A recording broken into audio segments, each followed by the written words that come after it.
research proposal, right? And again, we also discussed that there are two types of research proposal. Both the type means a business proposal and a research proposal, they can be solicited or unsolicited. So what is a solicited proposal? Ma'am, you have to ask for a written request prior to Yeah, submitting it. solicited proposal is a proposal that is submitted in response to a customer's need. Unsolicited proposal is a proposal that is not submitted in a response to a request for proposal. Clear? So you have to remember one point, that is research proposal, solicited, unsolicited. Then research proposal are solicited when they are submitted in response to a request, and they are unsolicited when they are submitted without any prior request. Okay. Then we were discussing the importance of research proposal. There are number of advantages of research proposal. One advantage is that it enables researcher to receive a feedback and advice on the proposal. Secondly, it gives a confidence that yes, our ideas are good and let's carry forward. Then second, the structure of research proposal. Here we were. So research proposal is highly persuasive in a communication. So it's a highly persuasive communication which should be designed meticulously. Overall structure of a research proposal is, first, it contains prefatory parts. Second, body of the proposal. Body of proposal includes introduction, problem statement, purpose, methodology, resources, budget, and schedule. Third, supplementary parts, glossary and reference. Templates of research proposal may vary based on the context. And what will be the word limit? You have to remember this, 1,500 to 3,000. That would be the word limit of research proposal. Now we will focus on this prefatory parts.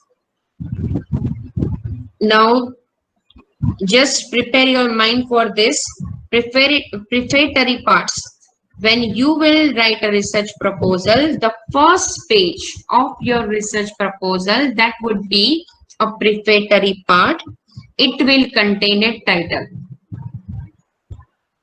Then name of a researcher, means your name, date when you submit that proposal, and name of the university. So we will follow the same format in this our sample research paper also, research proposal. Clear? Now title should be very brief. It should not be lengthy, but at the same time it should be potential enough to give idea about research subject. So when you read a title, you get a summary of the subject. So it should be informative. Title should be informative. So first page contains only title, name, date, and name of university, and table of content. Sometimes it is added on the front page or second page, but it is covered in a prefatory parts. Clear? Introduction. Now what will you write in the introduction? Any idea? In a research proposal, what will be the introduction? Abstract. Abstract. No, no, it's not a abstract. Ma'am, it should Abstract. include the goal and the purpose of your research. Hmm. Abstract is always in a research paper. Abstract is always in a research paper. Abstract is very, very small in length, and it contains keywords. Abstract contains keywords, whereas here introduction doesn't contain keywords. Okay, now let's see what will you write in the introduction. First, introduction explains the subject of the research. So again, here you have to discuss what is your subject and the reason for considering it. Why you have considered this subject. Justification you have to give. So what includes introduction includes two parts. One, background. You have to write the heading background, and second heading is literature review. In a background, what you will write, that it gives information of a previous work completed on identical or a related projects. For example, your subject is solar energy. Clear? Now you have to discuss that who have studied this subject, which aspect of this subject have been covered, which aspects have not been covered. Specification you have to make in this background, because you are not going to make a repetition in a research. You will add some new insight in that. So your background, first of all, it will introduce that who have studied identical or a related subject, what they have studied, which aspect or what was the scope. So by doing this, what you will do, you will set a context of the relationship of the present work with the preceding one. By doing so, you can increase the significance of this research subject. It also indicates the potential or actual significance of the study within a national or an international framework. If your subject has been studied in a national, at a national level or an international level, you have to mention it. Clear? Any doubt in this part? So in introduction, first of all, you will give a brief idea about your subject, what your subject is. After giving a brief idea of the subject, you will write background. In a background, what you will introduce? You will introduce who have studied earlier, what they have studied,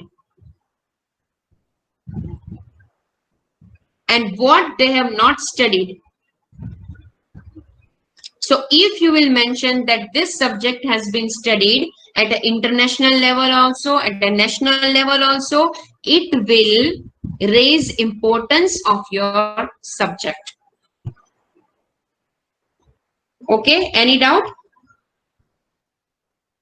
Fine.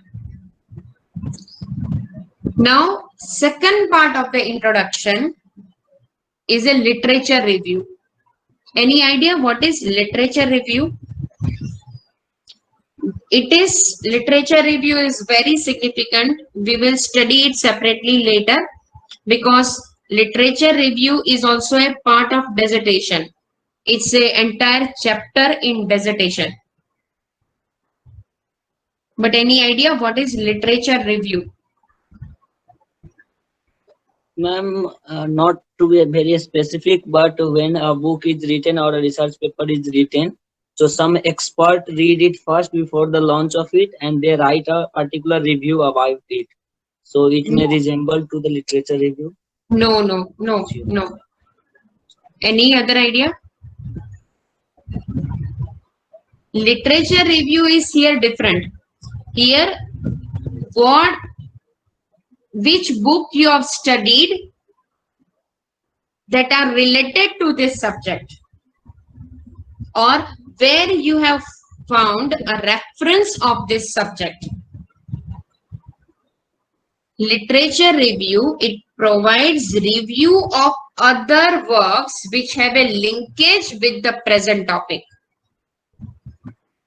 If other writer have written on solar energy and they have given some review on that or conclusion on that, so you have to repeat that conclusion in a very brief way. Very briefly you have to mention regarding it. So first you have to review other works which have a linkage with the present topic. In another word, if I say very simple word, that whatever literature you have read related to this subject and you found it, if you have found it significant, then you can quote it in your literature review. That I found the reference, you cannot use the subjective language here. Clear? That this reference of this subject was found in the other work.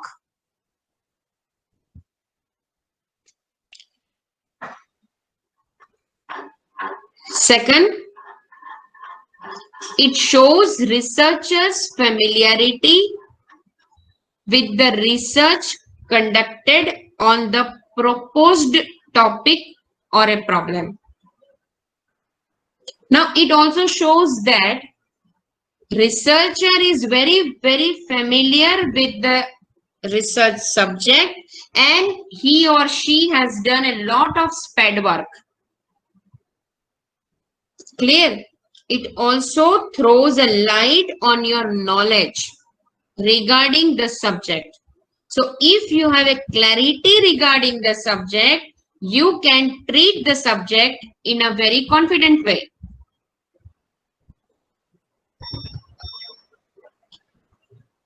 Is it clear? Yes. Okay. Now here what you have to do in literature review, compare and contrast aims and preliminary data. What were the aim or objectives of the former researcher and what is your objective? Here you have to compare what they have covered, what they have not covered, and how your research will be different from others. Others who are mentioned in the literature review, who are mentioned in the background. Next, a literature review magnifies the importance of the project, that it has a solid foundation in existing knowledge or a theory. That the subject is not out of the blue. You have not selected the subject out of the blue, but it is very, very significant subject. Many scholars are discussing that subject and you are going to contribute something new in that. That is the purpose of literature review. So in a literature review, you have to give your reviews about others' work. Your reviews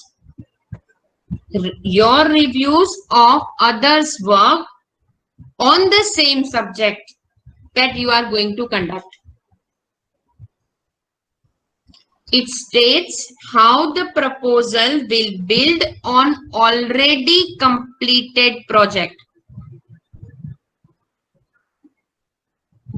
So now what will be the next that you have to mention? That these things have been covered, but what will be the next?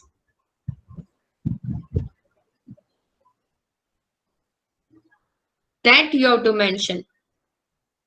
Literature review. Now very briefly we discuss. First of all, it's a review, your review about others' work on the subject that you are going to study in your proposed research.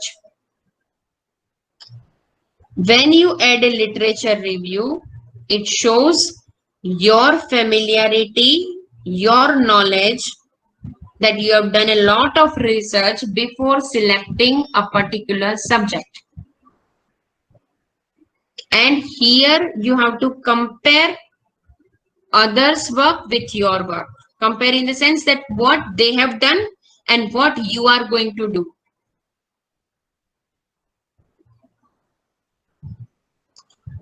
And it also magnifies the importance. Any doubt in literature review? Because introduction is very, very important part. Good beginning is half done. It's like that.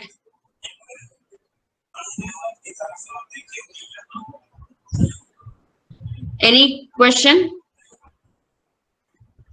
Okay. Now problem statement. That will be the next. Now what will you write in problem statement? So layout of research proposal is ready for you. Just you have to fill your idea in that. So in a layout, first is a title page, clear. Second is introduction. Introduction contains 2 points, background and a literature review. Third layout, that is problem statement. What will you write in problem statement?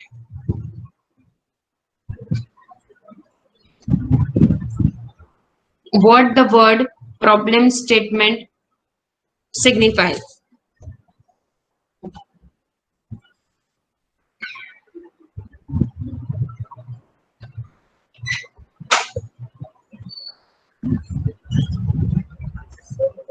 Okay.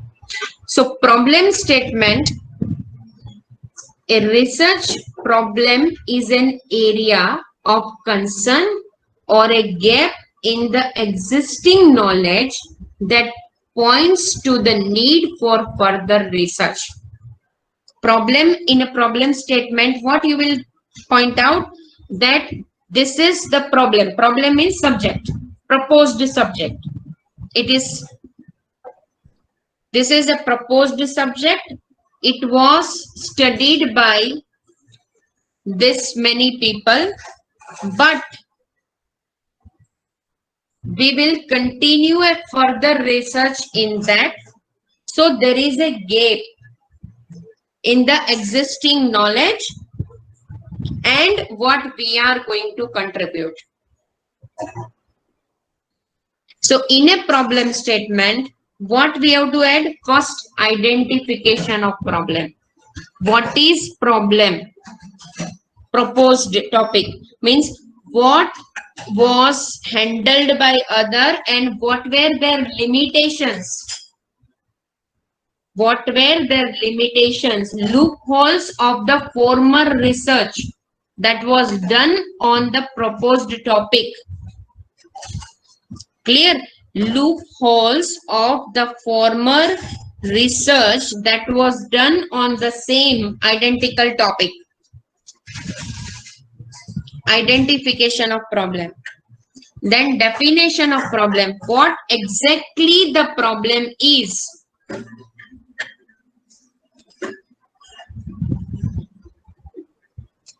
Which aspects of the problem to be investigated. Means here you have to mention your scope of research.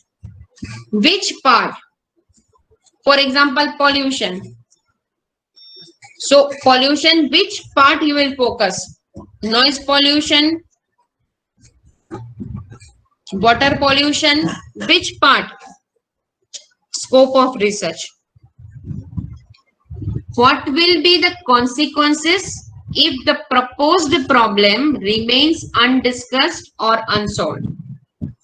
First of all, you have to point out that this many people have discussed this problem. Now, where is the gap? What they have not discussed. Now, if these things will not be discussed, then it will cause many problems.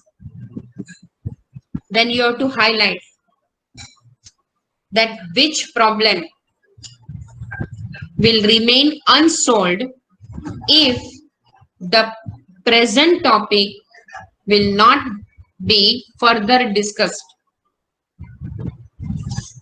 Highlight the need of studying the problem. So what is the need of studying it? The problem statement helps the researcher to identify the purpose of the ongoing research.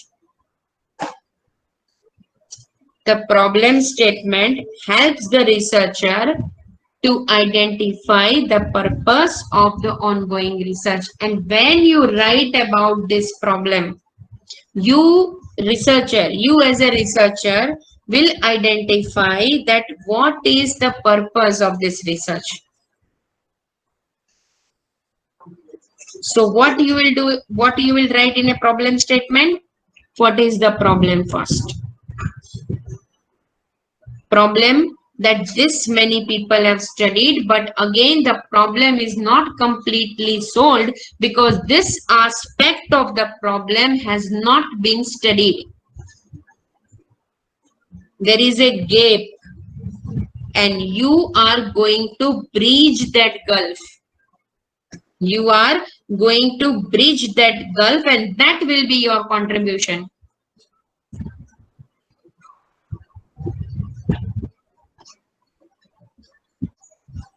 Why you are writing proposal?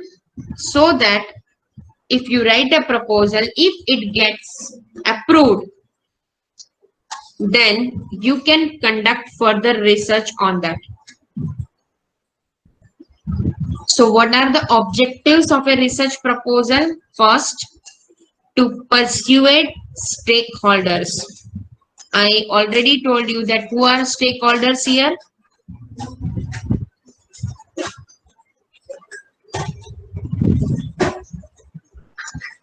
We had a discussion on that day that here who will be the stakeholders?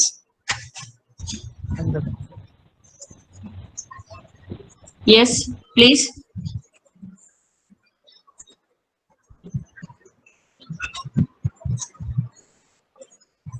R&D, research, evaluate. Those who will evaluate your research or experts who will evaluate your research, they will be your stakeholders. Or the head of the university who is going to check your or who is going to approve your research, that yes, you can carry on your research on so and so topic. So to persuade stakeholders that the proposed project is worth. To convince stakeholders regarding his or her thorough understanding of the subject. So here you do not have to mention that you are the beginner. No, that mistake can never be committed. Never commit that mistake that you are beginner. No, you are not beginner. You have a thorough understanding of the subject. You have done a lot of research. You have studied a lot of books related to this topic and you have a lot of literature review with you. So you are competent enough to study on this particular subject. That you have to convince. That you have to convince. Clear? So to prove his or her competency in carrying further investigation, you have to state here what the proposed research will contribute. Also give summary of realistic work plan. How will you work? How will you work in the sense? What material you will use? What will be your procedure? Procedure is guide. Second procedure is reference book, textbook, original book, source book. Then interviews, quiz. You will take interview if needed. Take quiz if you want to make a survey. Then take a quiz. So whatever, how you will proceed to bring a solution for this proposed problem. So to give summary of a realistic work plan to bring solutions to the proposed problem. Objectives. First of all, the objectives of research proposal is to get approval from stakeholder. How you can get approval? If you convince that you have a thorough understanding and you are not a beginner, you are competent enough to carry further investigation. What new insight you will add in that, and the summary of how you will continue this proposed problem, or how you will continue research on this topic.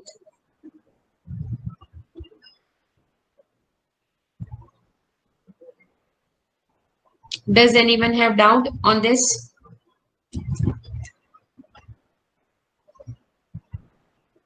Is the layout clear? Yes, ma'am. Okay. Now, another is methodology. Now, what will you write in the methodology? Here, methodology will not, we are not discussing of a MLA or a PA. Here, methods of research, again different. Tools that you will use. Methodology is a system of methods used in a particular area of study or activity. It enlists all the tools that are to be used in the proposed research. It also mentions methods used in research. Methodology. It discusses about the methods. Any idea? Methodology. Which are methods? Have you ever come across the word qualitative, quantitative, empirical, conceptual? Research method may be a practical approach or a theoretical approach. Yes, practical approach, theoretical approach. Good. Then what is that method that is what we call qualitative and quantitative? Quantitative is kind of analysis of data that we go to some place and gather and collect some data and then we do the quantitative analysis of that. Okay, so here in the methodology you will mention that which methodology you will apply in studying this proposed topic. Will you apply qualitative method? Will you apply quantitative method? Will you apply empirical method? Will you apply conceptual method? That you have to mention in the methodology part. So if you will write all these things, with understanding, then those who will evaluate your proposal, they will get convinced and they will give you a green signal that yes, you can carry forward. There are various types of research methods applied as per the structure and a content of research. For example, qualitative research method relies on non-numerical data, which include field notes written by researcher based on interviews, questionnaire, audiovisual recordings, etc. Because when you are conducting a research, you have to do all these things. If your research demand, then you have to take interviews. If your research demand, then you have to prepare a questionnaire and you can give it to have a survey of a particular thing. If your research demands, then you have to cite some audio visual clippings. Clear? So it is a qualitative research. Second, quantitative research method. It relies on numerical data, that is statistical, mathematics. Conceptual research is a methodology that is conducted by observing and analyzing already present information on a given topic. It is related to abstract concepts and not practical experiments. So we are not concerned with conceptual research methodology here. We will limit ourselves to qualitative, quantitative, and empirical because our subject demands that. Our subject demands qualitative, quantitative, and empirical. Our subject does not deal with the abstract concept, right? It deals with a qualitative and a quantitative, because qualitative will be there because you have to do a field work. And quantitative will be also there. There will be a numerical data. There will be a statistical report. So everything will be there. So we are concerned with that, but not a conceptual research. Empirical research. So in the methodology part, you have to mention that which methodology you have used, qualitative, quantitative, or mixed. You have to mention it. Only qualitative, only quantitative, or mixed. You can mention that yes, mixed. Qualitative also, quantitative also, and empirical also. Empirical research is not based on any dogma or concept, but it is built on evidences and experiments. So first part that you will do in methodology, that you will mention which methodology you are using, qualitative, quantitative, empirical, or mixed. Mixed implies that you are including everything. And then in methodology, you have to mention that which tools you are using. For example, textbook, reference books, interviews, experiments, encyclopedias, etc. Journals, whatever.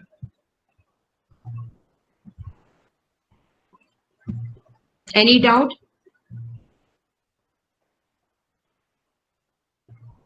Is it clear to you? Yes, ma'am. Okay. Now resources, budget, and schedule. Resources includes all the material required for research, that is theoretical as well as practical. Budget. Now, every time you do not have to mention regarding budget, but yes, if a research can be because research can be funded or non-funded.